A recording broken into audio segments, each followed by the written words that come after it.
मध्य प्रदेश के शहर उज्जैन का नाम तो हर किसी ने सुना होगा। अपनी धार्मिक मान्यताओं के लिए मशहूर यह शहर पूरी दुनिया में दो चीजों के लिए सबसे ज्यादा जाना जाता है। पहला यहाँ स्थित बाबा महाकाल का मंदिर और दूसरा यहाँ होने वाला कुंभ। प्राचीन नगरी उज्जैन में मौजूद महाकाल मंदिर भगवान शिव के 12 ज्योतिर्लिंगों में से है। कालों के काल बाबा महाकाल के इस मंदिर के दर्शन करने दूर दूर से हर साल लाखों की संख्या में भक्त यहाँ पहुँचते हैं। भगवान शिव के इस स्वरूप का वर्णन शिव पुराण में भी विस्तार से मिलता है। हम सभी ने भगवान शिव के इस मंदिर की पौराणिक कथा तो कई बार सुनी होगी, लेकिन वैज्ञानिक महत्व शायद ही आप जानते होंगे। अगर आप आने वाले दिनों में बाबा महाकाल की नगरी उज्जैन जाने का मन बना रहे हैं, तो आज हम आपको इस मंदिर और इसके नाम से जुड़ा दिलचस्प इतिहास बताने जा रहे हैं। पृथ्वी का केंद्र है उज्जैन। हम सभी ने बचपन से पढ़ा है कि हमारी पृथ्वी गोलाकार है, लेकिन जब भी बात इसके केंद्र बिंदु की आती है, तो लोग अक्सर सोच में पड़ जाते हैं। ऐसे में अगर हम आपसे यह कहें कि मध्य प्रदेश का शहर उज्जैन ही पृथ्वी का केंद्र बिंदु है, तो क्या आप इस पर यकीन करेंगे? दरअसल ऐसा हम नहीं बल्कि खुद खगोल शास्त्री मानते हैं। खगोल शास्त्रियों के मुताबिक मध्य प्रदेश का यह प्राचीन शहर धरती और आकाश के बीच में स्थित है। यहाँ तक कि शास्त्रों में भी उज्जैन को देश का नाभि स्थल बताया गया है। वराह पुराण में भी उज्जैन नगरी को शरीर का नाभि स्थल और बाबा महाकालेश्वर को इसका देवता कहाँ बताया गया है। आखिर क्यों महादेव कहलाए महाकाल? भोलेनाथ की नगरी उज्जैन हमेशा से ही कालगणना के लिए बेहद उपयोगी एवं महत्वपूर्ण मानी जाती रही है। देश के नक्शे में यह शहर 23.9 डिग्री उत्तर अक्षांश एवं 74.75 अंश पूर्व रेखांश पर स्थित है। इतना ही नहीं, खुद ऋषि मुनि भी यह मानते आए हैं कि उज्जैन शून्य रेखांश पर स्थित है। कर्क रेखा भी इस शहर के ऊपर से गुजरती है। इसके अलावा उज्जैन ही वह शहर है जहां कर्क रेखा और भूमध्य रेखा एक दूसरे को काटती है। इस प्राचीन नगरी की इन्हीं विशेषताओं को ध्यान में रख कालगणना, पंचांग निर्माण और साधना के लिए उज्जैन को सर्वश्रेष्ठ माना गया है। यही वजह है कि प्राचीन समय से ज्योतिषाचार्य यहीं से भारत की काल गणना करते आए हैं। काल की गणना की वजह से ही यहाँ के आराध्य भगवान शिव को महाकाल के नाम से जाना जाता है। आखिर क्यों दक्षिणमुखी ज्योतिर्लिंग है महाकाल? उज्जैन स्थित महाकाल मंदिर का पौराणिक महत्व भी है।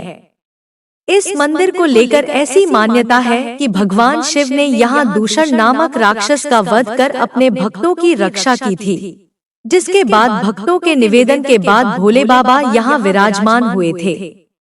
यह मंदिर भगवान शिव के 12 ज्योतिर्लिंगों में से तीसरा ज्योतिर्लिंग है। इसकी खास बात यह है कि यह एकमात्र ऐसा ज्योतिर्लिंग है जो दक्षिणमुखी है। यही वजह है कि तंत्र साधना के लिहाज से इसे काफी अहम माना जाता है, क्योंकि तंत्र साधना के लिए दक्षिणमुखी होना जरूरी है। इस मंदिर को लेकर एक मान्यता यह भी है कि यहाँ भगवान शिव स्वयं प्रकट हुए थे। साथ ही पुराणों में भी ऐसा कहा गया है कि उज्जैन की स्थापना खुद ब्रह्मा जी ने की थी। यह भी मान्यता है कि महाकाल के दर्शन मात्र से ही मोक्ष की प्राप्ति हो जाती है। आपको क्या पता है उज्जैन से मिला विक्रम संवत कैलेंडर? काल गणना के अलावा उज्जैन शहर अपने राजा विक्रमादित्य की वजह से भी काफी जाना जाता है। दरअसल प्राचीन काल में इस नगरी में राज करने वाले राजा विक्रमादित्य ने हिंदुओं के लिए एक ऐतिहासिक कैलेंडर विक्रम संवत निर्माण कराया था, जो वर्तमान में एक प्रचलित हिंदू पंचांग है। इसी पंचांग के आधार पर भारत के उत्तरी, पश्चिमी और मध्य भाग में व्रत त्योहार मनाए जाते हैं। इतना ही नहीं, इस संवत को नेपाल में भी मान्यता मिली हुई है। विक्रम संवत से पहले देश में युधिष्ठिर संवत, कलियुग संवत और सप्तर्षि संवत भी प्रचलित रह चुके हैं। उज्जैन के कुंभ को क्यों कहते हैं सिंहस्थ? हिंदू धर्म में उज्जैन शहर का अपना अलग महत्व है। यह प्राचीन धार्मिक नगरी देश के 51 शक्तिपीठों और 4 कुंभ स्थलों में से एक है। यहाँ हर 12 साल में पूर्ण कुंभ तथा हर 6 साल में अर्ध कुंभ मेला लगता है। हालांकि उज्जैन में होने वाले कुंभ मेले को सिंहस्थ कहा जाता है। दरअसल सिंहस्थ का संबंध सिंह राशि से है। जब सिंह राशि में बृहस्पति और मेष राशि में सूर्य का प्रवेश होता है तो उज्जैन में कुंभ का आयोजन होता है, जिसे सिंहस्थ के नाम से जाना जाता है। काल की भस्म आरती से जुड़ी ये खास बातें।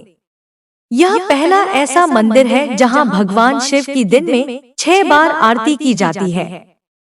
इसकी शुरुआत भस्म आरती से ही होती है। महाकाल में सुबह 4 बजे भस्म आरती होती है। इसे मंगला आरती भी कहा जाता है। कहा जाता है कि महाकाल भस्म से प्रसन्न होते हैं। यह आरती महाकाल को उठाने के लिए की जाती है। महाकाल की आरती में केवल ढोल नगाड़े बजाकर महाकाल को उठाया जाता है।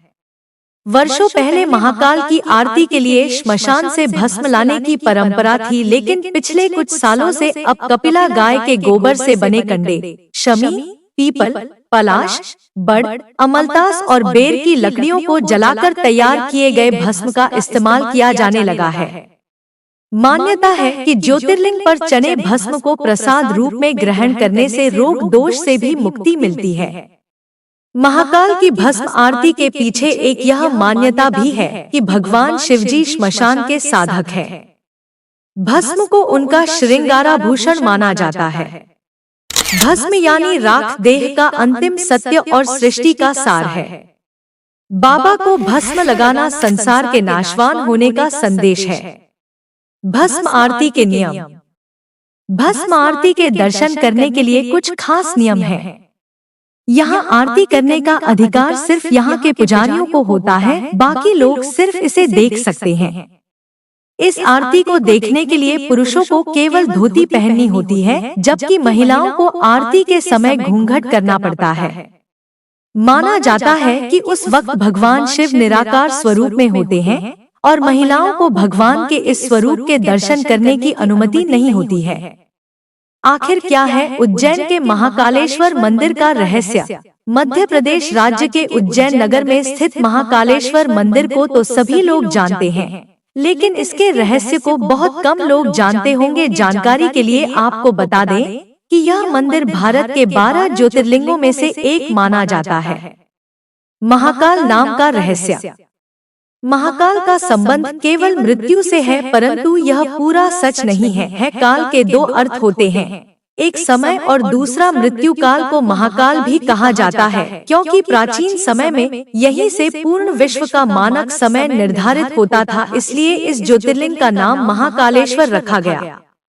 दूसरा कारण भी काल से ही जुड़ा है। दरअसल महाकाल का शिवलिंग तब प्रकट हुआ जब महादेव को एक राक्षस दूषण का अंत करना था। भगवान शिव उस राक्षस का काल बनकर आए। उसी दिन के बाद अवंती नगरी उज्जैन के नाम से जाना जाता है। वहाँ के वासियों के आग्रह पर महाकाल वहाँ उपस्थित हो गए।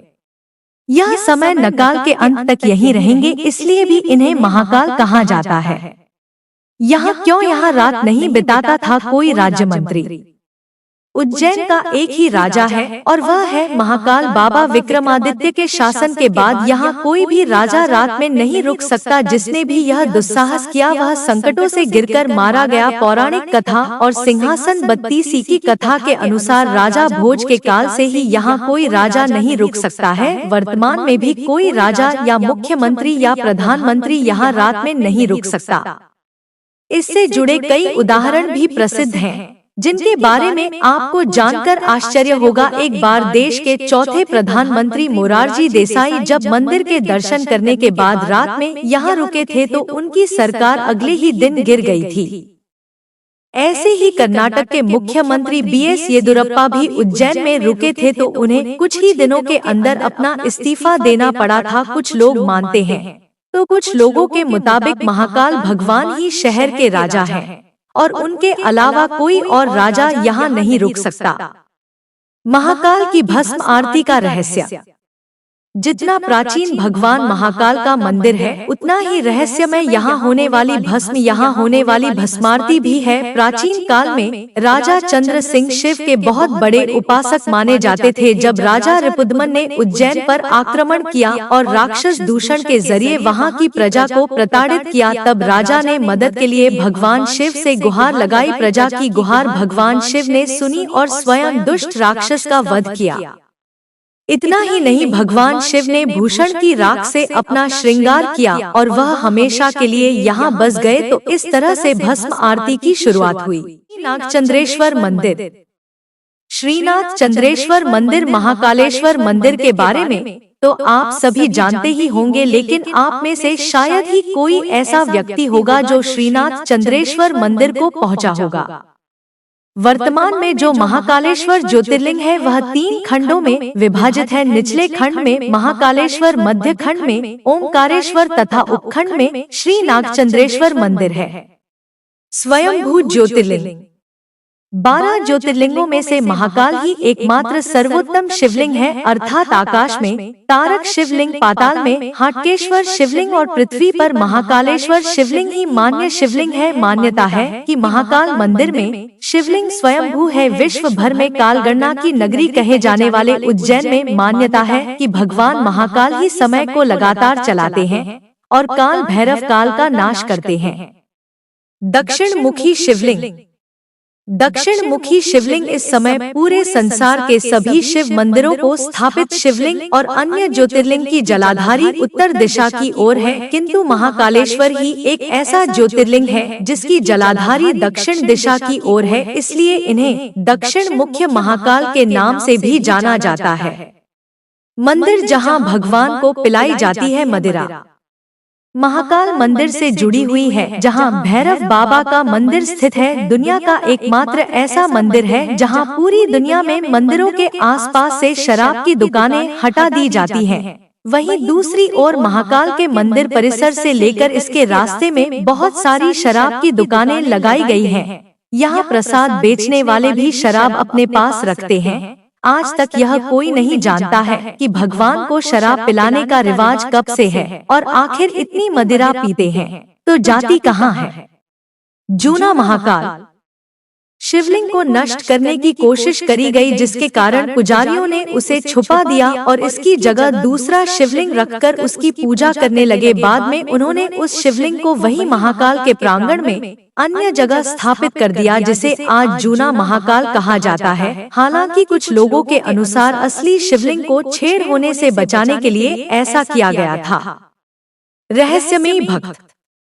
वैसे तो मंदिरों में रोजाना चमत्कार होते हैं, लेकिन सभी चमत्कार आम लोगों तक नहीं पहुंच पाते हैं। ऐसा ही एक दुर्लभ चमत्कार महाकाल मंदिर के गर्भगृह में लगे सीसीटीवी कैमरे में कैद हो गया और किसी सदस्य ने इस चमत्कार को सार्वजनिक कर दिया। इसलिए इस तस्वीर को सावन महाशिवरात्रि में बाबा महाकाल बेलपत्र से ढक दिया जाता है और उसके बाद यहाँ भक्तों का आना मना है।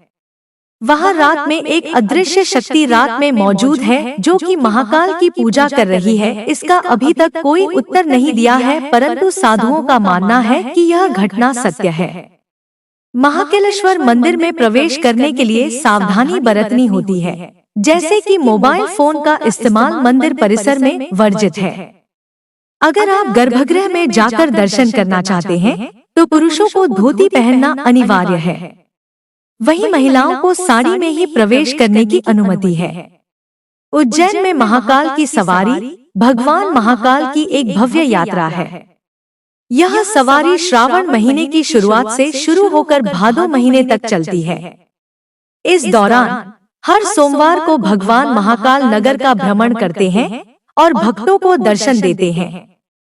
सवारी के दौरान भगवान महाकाल को चांदी के रथ में बैठाकर शहर में घुमाया जाता है। इस यात्रा में कई तरह के कलाकार, संगीतकार और नर्तक शामिल होते हैं। लाखों श्रद्धालु इस यात्रा में शामिल होते हैं और महाकाल के जयकारे लगाते हैं। कैसे लगी आपको ये जानकारी जरूर बताएं। लाइक, शेयर एंड सब्सक्राइब करें।